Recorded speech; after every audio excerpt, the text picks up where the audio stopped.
बिस्मिल्लाहिर्रहमानिर्रहीम। Last session की अगर बात करें जुम्मे वाले सेशन की, तो इंडेक्स की जो ओपनिंग थी वो पॉजिटिव ओपनिंग थी 202 पॉइंट के साथ।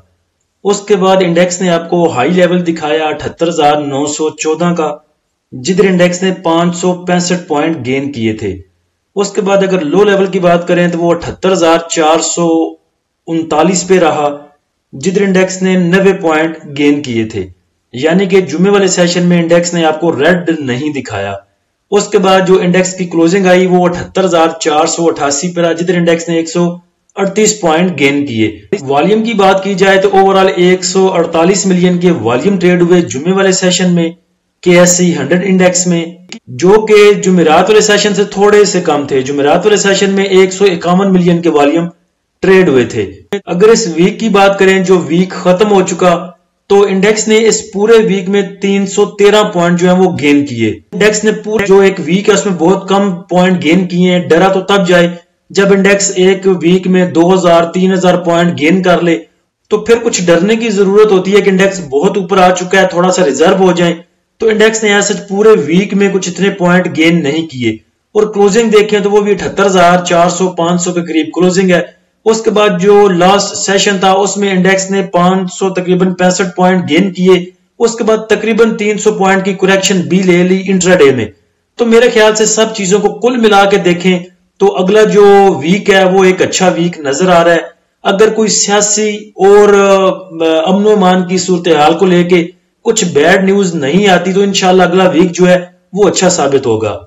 उसके बाद ग्रुप में खबर लगा दी थी कि इन्फ्लेशन रेट में कमी आई है, उसको देखा जाए तो नेक्स्ट जो मीटिंग आ रही है मॉनेटरी पॉलिसी, उसमें लग रहा है कि इंटरेस्ट रेट और भी कम होने जा रहा है। एक चीज जो मैंने ऑब्जर्व की, मैंने नोट की ओपन ग्रुप में, कि एक चीज अगर आप डे ट्रेडिंग के लिए खरीदते हैं, कोई भी स्टॉक लेते हैं, जब वो नीचे चला जाता है तो उसको फिर होल्ड करना चाहिए, ना कि पैनिक सेलिंग और लॉस बुक करके उसको निकाल दें। ये जो पिछला वीक था ये बहुत ही पैनिक था ग्रुप वालों के लिए। बहुत से क्वेश्चन आ रहे थे, मैंने गेल 300 में बाय किया, इसको सेल करके निकल जाऊं, MTL को सेल करके निकल जाऊं। उसके बाद जितने भी स्टॉक ऊपर के लोगों ने लिए हुए थे, बहुत पैनिक सा एक वीक था, क्योंकि इंडेक्स में इतनी मूव थी कोई नहीं। उसके बाद वो IMF वाली जो न्यूज आई वो भी पैनिक करने वाली थी आम बंदों को। तो मैंने ओपन ग्रुप में देखा कि कुछ भाई लोगों का मजाक उड़ा रहे थे कि अब देखना कि जो डे ट्रेडर है वो इन्वेस्टर बन जाएगा।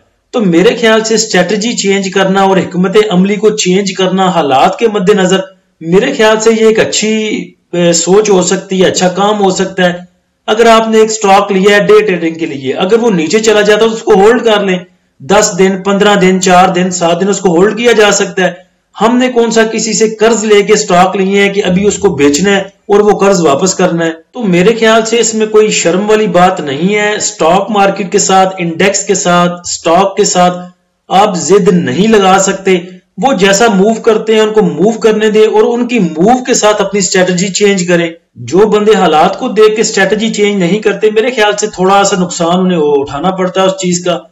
इमरान खान साहब को देख लें, पहले वो मुज़ाकरात के हक में नहीं थे, अभी कुछ थोड़ी सी नरमी उन्होंने दिखाई और कुछ खबरें आ रही हैं कि वो मुज़ाकरात के लिए तैयार हैं और जैसे भी है। तो अगर यही चीज वो पहले कर लेते तो मेरे ख्याल से आज वो जेल में ना होते। तो टाइम के होते हुए स्ट्रेटजी को चेंज करना, चीजों को देख के, हालात को देख के अपनी हिकमत अमली को चेंज कर लेना, मेरे ख्याल से ये कुछ बुरा डिसीजन नहीं होता, बल्कि आपको इसका फायदा ही होता है। और वैसे भी पाकिस्तान के जो हालात हैं, स्टॉक मार्केट के देख लें, सियासत के देख लें, आपको कंप्रोमाइजेस करने पड़ते हैं। एडा सूली बढ़िया भी कम नहीं चलता पाकिस्तान में।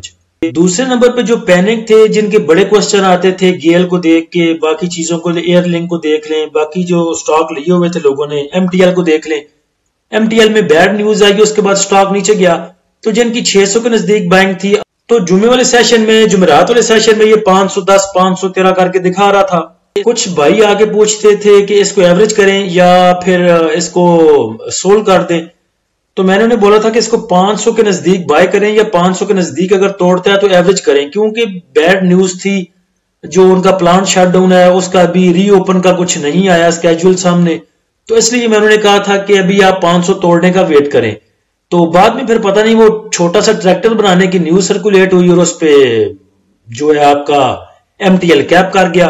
तो सब चीजों को अगर कुल मिला के देखें तो एयरलिंक जब हमने 77 का लिया था, 76 का, 74 का लिया था, और 2 रुपए नीचे जाता था तो हमारे हाथ पांव फूलते थे कि लो जी अब इसको 77 का उठाया है, ये 75 पे आ गया, इसका क्या करें। उसको भी अवाम सेल करने के चक्रों में पैनिक सेलिंग पे आ जाती थी। वही 77 रुपए का आपका एयरलिंक अब 150 पे मूव कर रहा है।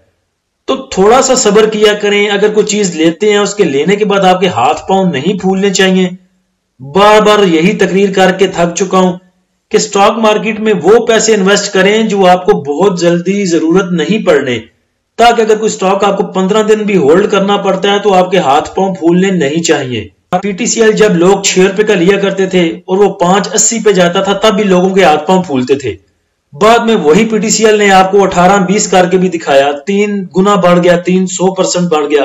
गेल को देख लें, यही गेल जब 178 पे मूव किया करता था, 180 पे मूव किया करता था, तो जिन भाइयों के पास 184 का 180 की बाइंग थी गेल की, जब 174 168 दिखाता था तो उनके हाथ पांव फूलते थे।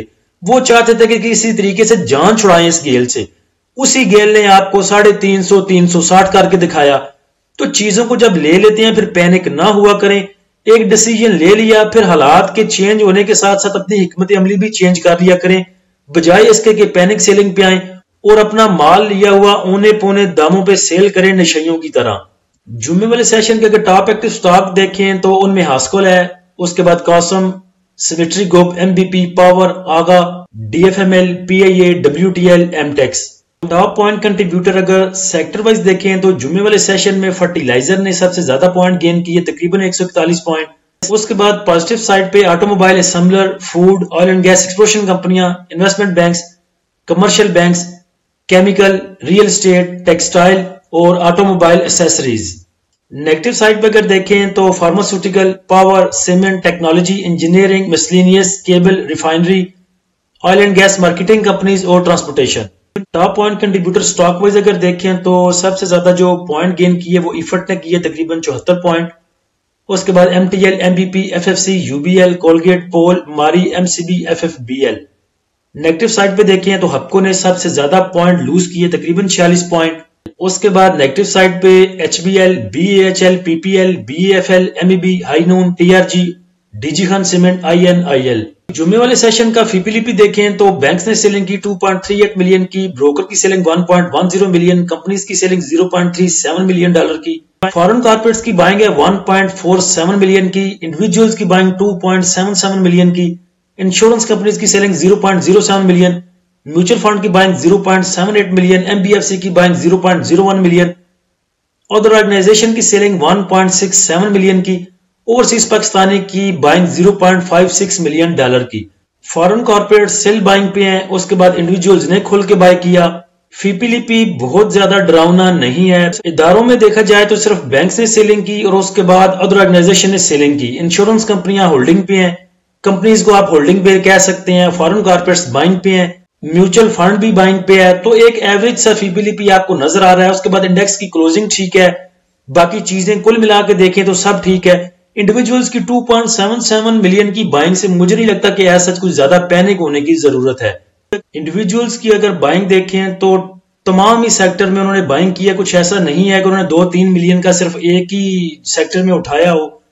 ऑल अदर सेक्टर में भी उनकी बाइंग 500,000 की सीमेंट में बाइंग है, 500,000 से थोड़ी सी ज्यादा फर्टिलाइजर में है, 500,000 की फूड एंड पर्सनल केयर में है और उसके बाद तकरीबन 0.44 की पावर जनरेशन में है। बैंक्स की सेलिंग सबसे ज्यादा है तो बैंक्स ने कमर्शियल बैंक्स को सेल किया है, तकरीबन 0.58 मिलियन का, 500,000 का सीमेंट सेक्टर को और 500,000 से थोड़ा सा कम oil and gas exploration companies को और 500,000 से थोड़ा सा कम पावर जनरेशन को और 500,000 से थोड़ा सा ज्यादा टेक्नोलॉजी सेक्टर को। लास्ट में अगर गेल की बात करें तो लास्ट 2-3 सेशन से अच्छी मूव दी गेल ने। उससे पहले तो बेचारा बहुत जलील हुआ 238-240 पे। अब गेल अगर आपको 280 के ऊपर सस्टेन करके दिखाता है तो फिर उम्मीद लग सकती है 300 से ऊपर की, या फिर इधर अगर सेलिंग आती है बहुत ज्यादा तो 261 पे ये दोबारा सपोर्ट ले सकता है।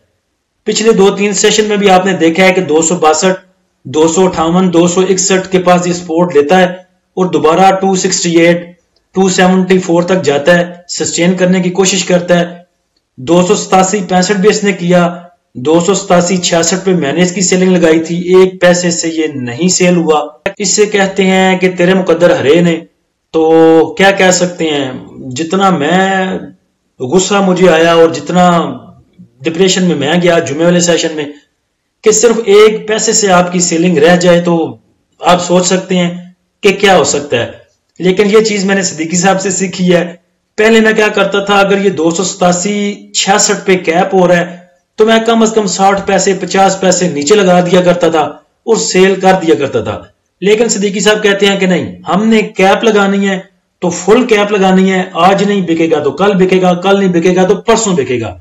तो लिहाजा जुमे वाले सेशन में नहीं बिका, अब सोमवार में बिकेगा या फिर मंगल में बिकेगा। तो गेल अच्छी सपोर्ट के पास है, इंशाल्लाह अगर ब्रेकआउट देता है 280-81 का तो नेक्स्ट अच्छे लेवल इंशाल्लाह आपको दिखा सकता है।